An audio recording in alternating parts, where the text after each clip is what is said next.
Dicen que la mente es igual que el paracaídas, funciona cuando está abierto, así que le invito a que esté absorto, esté atento y preste más de la acostumbrada atención, ya que este tema lo requiere. Hoy vamos a hablar del lenguaje. El lenguaje comprensivo y el lenguaje expresivo. Es importante corroborar o descartar o tener cierta información antes de meternos en esta área del lenguaje. Primero, saber si el niño tiene una organicidad a nivel de audición, si tiene una hipoacusia, déficit de atención. Si no, también tenemos que descartar si tiene algún trastorno en las cuerdas focales. En la parte de audición entraría el audiólogo, en la parte de las cuerdas vocales entraría el foniatra. Si no, también tenemos que descartar si el niño tiene una deprivación sociocultural, que es una serie de conjuntos o de antecedentes culturales que inciden de manera negativa en ese desarrollo físico, cognitivo, intelectual, emocional y que influyen a nivel comunicacional.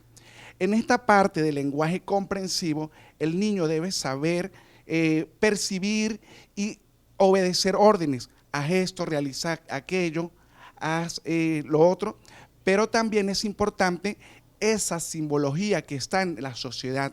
Por decir algo, cuando usted llega a un semáforo, usted comprende que el rojo, el amarillo y el verde le da una información. Igual cuando llegas a un baño, cuando ves el dibujo de la mujer y el hombre, te está dando un lenguaje. Cuando llegas cansado a tu casa y ves, si llegas a ver un pote con agua, pero ves la forma de una calavera con dos huesos, tu lenguaje comprensivo te permite discriminar de que lo que ese pote tiene es veneno. Entonces, es importante, es sumamente relevante dar información al niño. La mente es como un CPU, debemos ir llenando ese CPU de información para posteriormente exigirle al niño actividades que deba hacer en la vida cotidiana. Pasemos al lenguaje expresivo. Note lo siguiente, este comentario es muy importante. Los componentes de la lengua expresiva se consolidan entre los 6 y 7 años de edad cronológica. ¿Cuál es la edad cronológica? La que está comprendida entre meses y años. Se habla por allí de muchos trastornos del habla, como la ecolalia, la dislalia, que son los trastornos en la articulación del habla, pero fíjense que cuando un niño articula, por decir algo, un niño de 4 años, y lo digo por una de mis hijas, ¿no? Saraví me decía, cuando tenía 4 años, me decía, apá, niña, a chopa no gusta. Eso se conoce como una dislalia, pero es evolutiva, porque estaba en proceso de maduración. Después de los 6 años, tenemos que estar pendientes con los 5 componentes de la lengua. Primero, fonológico, es la adecuada entonación o el timbre de voz, es fácil. Segundo, componente morfológico. ¿Qué es esto? Es cuando nosotros construimos ese mundo complejo de las oraciones, de las palabras, agarramos las sílabas, las vocales, las consonantes, formamos sílabas simples, formamos sílabas complejas, formamos oraciones, artículos y según el contexto, según su realidad, va formando un mundo. Por decir algo, una palabra simple la podemos convertir en una derivada, pan, panadería. O usted va a una institución y usted no quiere hablar con el director, quiere hablar con el subdirector.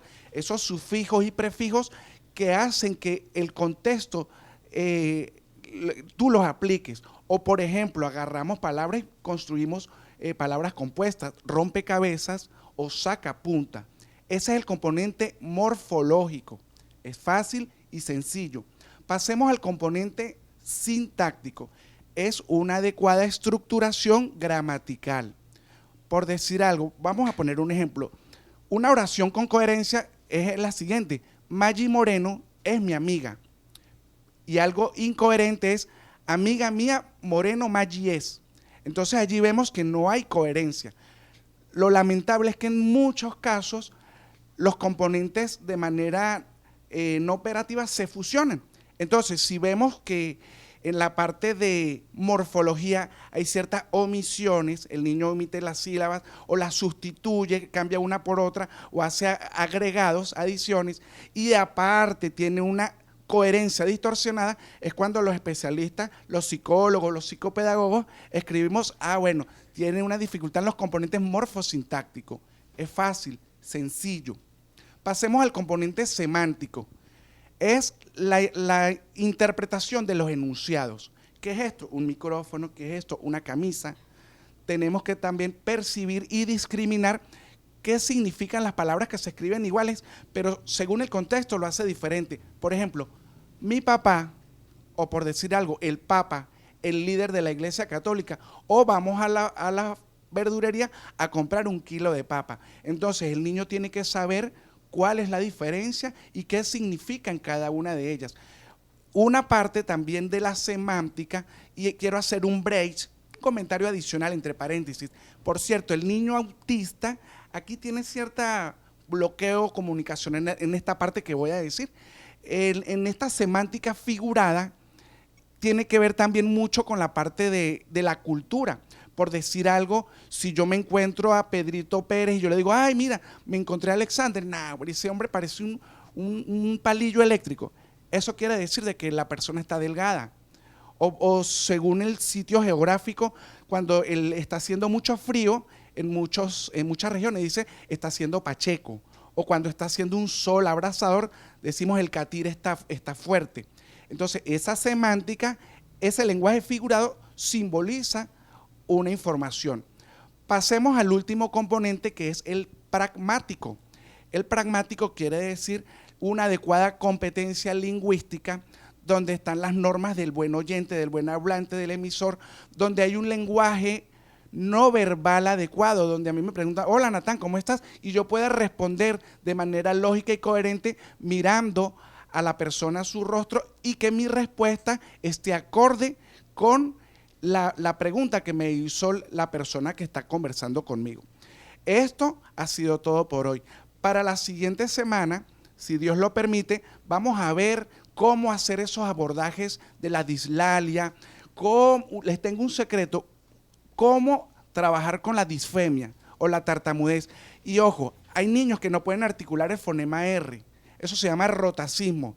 No se pierda el próximo programa, que vamos a aprender a hacer terapias linguales y labiales.